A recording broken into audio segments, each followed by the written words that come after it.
comentar com vocês, torcedores e torcedoras do Cruzeiro, especialmente, sobre a possibilidade do Zé Ricardo como técnico do Cabuloso para o Campeonato Brasileiro, né, para essa etapa aí de retorno da Série A do futebol brasileiro.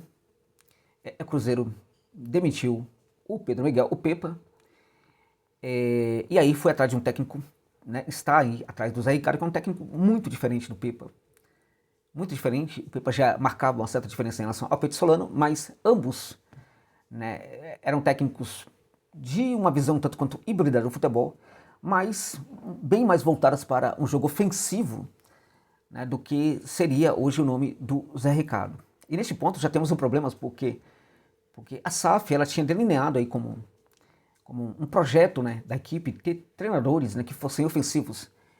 Na verdade, a chegada do Pedro Solano atende um pouco isso daí, o Pepa, de certa forma, também, porque o Pepa era um cara capaz de fazer esse tipo de coisa, só que o Pepa precisou, claramente deixou claro, né, que precisou de tempo, precisava de muito tempo para conseguir organizar a equipe, não teve esse tempo, evidentemente.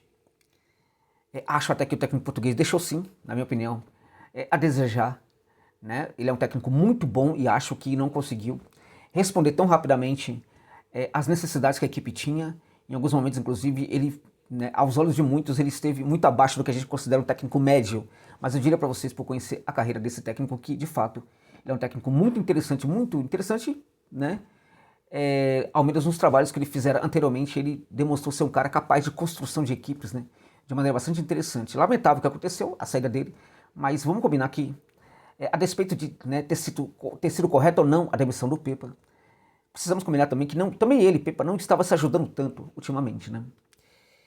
E aí surge o nome do Zé Ricardo. O nome do Zé Ricardo, portanto, ela é uma agressão àqueles princípios delineados pela SAF de que a equipe passaria a jogar um futebol mais propositivo.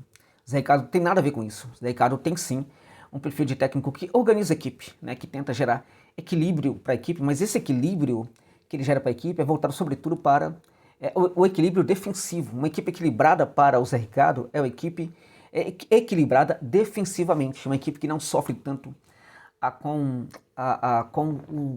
o jogo mais protagonista dos seus adversários. A equipe do Zé Ricardo é uma equipe preparada, configurada para lidar com esse tipo de proposta, a proposta de um time adversário que queira trabalhar no campo de defesa ali da sua equipe, né? Então vamos lá, o Zé Ricardo é um nome realmente controverso, muito controverso na minha opinião, e na minha opinião também é um técnico que, se a gente olhar para o desempenho nos últimos trabalhos do Zé Ricardo, eu diria para vocês que o desempenho dele como técnico, né, do Chimiço especialmente, mas na minha opinião, tá, ao contrariando ao que muita gente fala, também do Vasco, né, eu acho que aí esse desempenho não legitimaria, em teoria, a chegada dele neste momento para o comando do banco de reservas da equipe do Cruzeiro, né. Então eu vou apontar alguns detalhes para vocês aqui do porquê que eu penso esse tipo de coisa. Antes disso, só chamar sua atenção para o fato de que este vídeo tem aí o patrocínio da PagBet para você, evidentemente, que curte uma aposta esportiva. A PagBet é parceira aqui do canal e é também uma casa de aposta importante, porque chegou no mercado para democratizar o acesso às apostas aqui no Brasil, porque você pode depositar R$1 e a partir desse valor você já começa a jogar lá na PagBet, né? Então é sensacional, R$1, né? E assim, R$1 e tudo muito simples, muito tranquilo, sem burocracia, o cadastro é simples também, as odds são sempre muito altas, né? E algo muito interessante na PagBet é o atendimento humanizado. Então, se você precisar de um atendimento durante 24 horas, tá? Mesmo de madrugada, você vai encontrar um atendimento humanizado. Mesmo às 4, às 5 horas da manhã, vai ter alguém lá na PagBet para te atender. Isso é, de fato, muito diferenciado. Muito, né? E, assim, o lema da PagBet é acertou, tá pago. Por quê? Se você ganhar uma aposta, você pode pedir imediatamente o seu valor para sua conta e cai imediatamente, em segundos. Por quê? Porque na PagBet você pode tanto depositar como pode também sacar via Pix, meus amigos. É isso, via Pix, né? Então, o que também é muito bacana. Minha dica é o seguinte, coloca um valor pequeno, cadastre-se lá, coloca um valor pequeno para você sentir a atmosfera, ver se você curte o layout e tal. E se você não curtir, você pode pegar o seu dinheiro de volta. A PagBet tem um detalhe muito interessante também. Você pode pedir o seu valor mesmo antes de você fazer a aposta, gente. Pode parecer simples isso, mas tem muita casa de aposta que você precisa primeiro apostar para que você consiga recuperar o seu dinheiro. É impressionante, né? Mas isso existe. Na PagBet não. Então a PagBet de fato é diferenciada. Não conhece, usa o link que está na descrição do vídeo e também no comentário fixado para se cadastrar lá na PagBet. Beleza, gente? Fechou? Então vamos falar aqui do Zé Ricardo.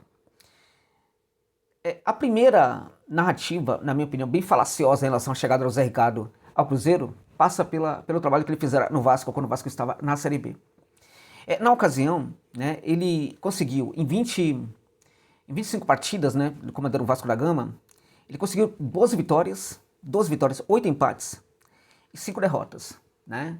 Então, esse número é tido como um número muito bom. 12 vitórias, 8 empates e 5 derrotas em 25 partidas. O que as pessoas se esquecem é que o Vasco tinha, naquele momento, o melhor elenco da Série B. Mas era disparado o melhor elenco da Série B.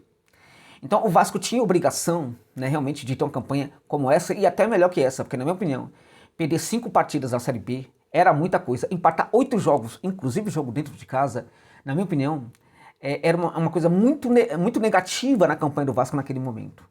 Então, ao contrário do que as pessoas falam que o Zé Ricardo foi um técnico importante e interessante no Vasco naquela ocasião, tanto é que o Vasco nem subiu, né? Na minha opinião, o Vasco não tinha ali toda aquela consistência. Na verdade, o Vasco acaba subindo depois, né? Mas o Vasco tem uma troca de treinadores ali que vai levar ao acesso da equipe para a temporada de 2023 aqui no futebol brasileiro.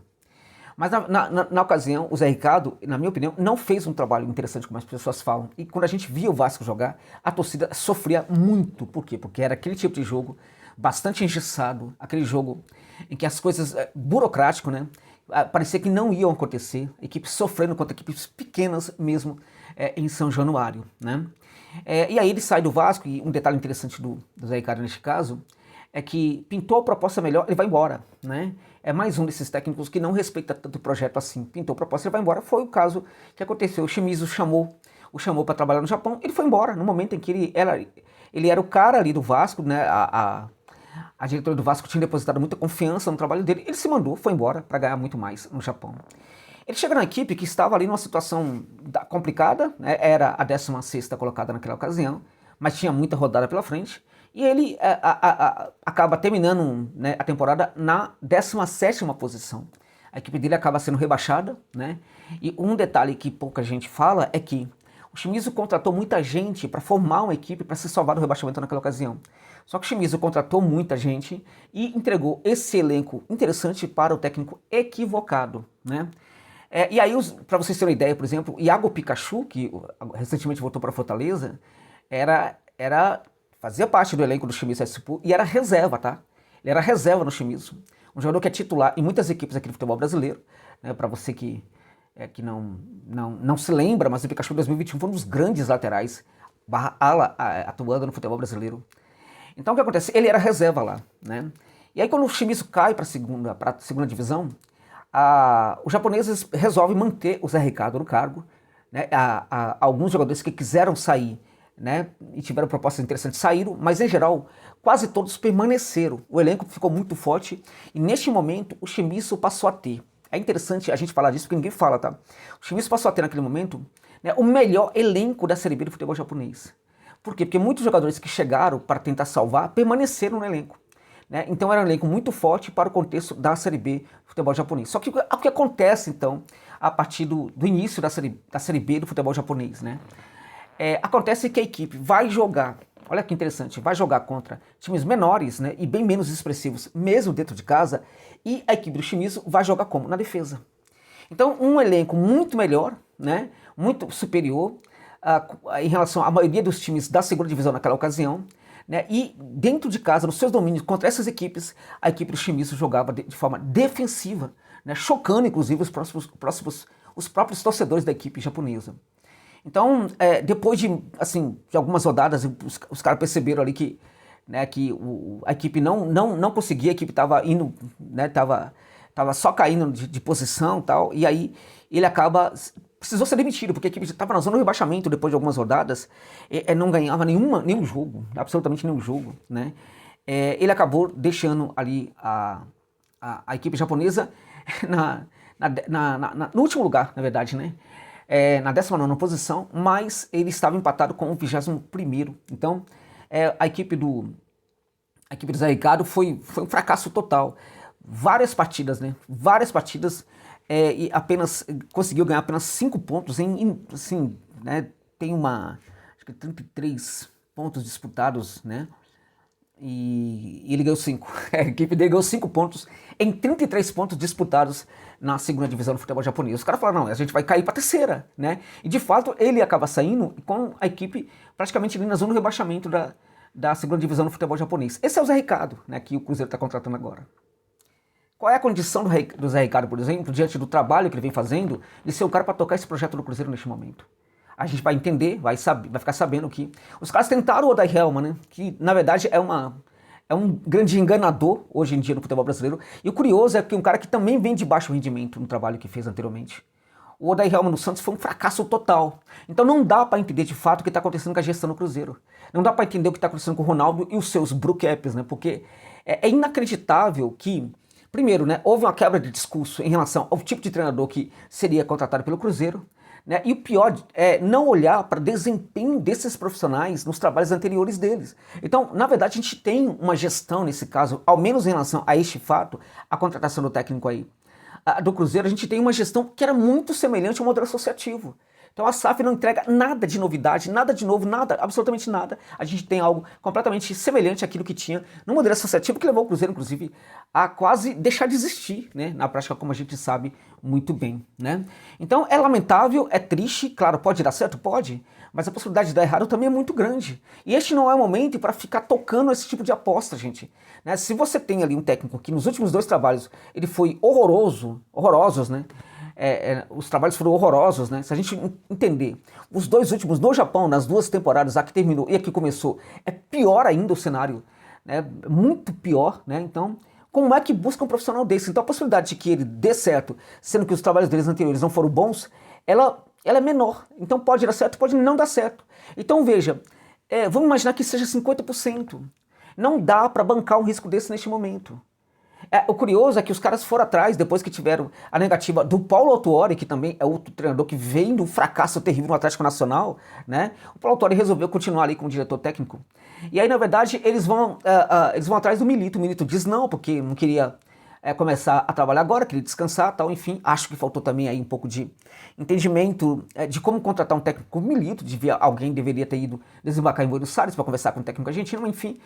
O Milito disse não. O Milito é diametralmente oposto, inclusive ao próprio Pepa e ao próprio Petzolano. Porque ele é realmente um cara do jogo, sim, de identidade muito ofensiva, de construção de equipe, de projeto e tudo mais. E aí quando eles não conseguem ter o Milito, eles vão atrás do Odair Helman, gente. É inacreditável. Aí não dá certo com o Odair Helman, então vão atrás do Zé Ricardo, que é ainda mais inacreditável. Então prepare-se para um time jogando feio, né? E a ideia de jogar feio não, vamos jogar feio porque o importante é que a gente conseguir os pontos necessários. E contudo, o Cruzeiro está caindo na tabela. E tem equipes ali que estão crescendo, como o Vasco da Gama, que está apresentando futebol hoje bastante consistente. O Vasco pode perfeitamente sair da zona do rebaixamento, né? O Goiás também não dá sinais de que vai cair neste momento. Então a possibilidade que o Cruzeiro corra muito risco é enorme, né? E aí, se a equipe se aproximar da zona do rebaixamento, a equipe vai precisar jogar para ganhar. Não vai poder jogar para administrar resultado. Não está mais na condição o Cruzeiro de administrar resultado. Vai ter que ganhar alguns jogos. E o Zé Ricardo não é técnico para fazer a equipe ganhar neste momento. Por isso, um erro colossal, na minha opinião, da gestão do Cruzeiro. Colossal. Pode dar certo, mas a questão é, o que vai acontecer, a gente aqui não é futurologista, sabe? A análise não pode ser futurológica para tentar adivinhar o que vai acontecer. A gente tem que partir daquilo que é o trabalho do profissional. E o trabalho do Zé Ricardo, nesse momento, não legitima a chegada dele para uma equipe que precisa ser salvada do rebaixamento neste momento, que é o Cruzeiro. É lamentável, né? É muito lamentável mesmo este tipo de erro grosseiro da gestão do Cruzeiro, da SAF do Cruzeiro, que aproxima a SAF do Cruzeiro em termos de decisões em relação ao que era, infelizmente, no Cruzeiro anteriormente, o modelo associativo. Tá bom, gente? É isso.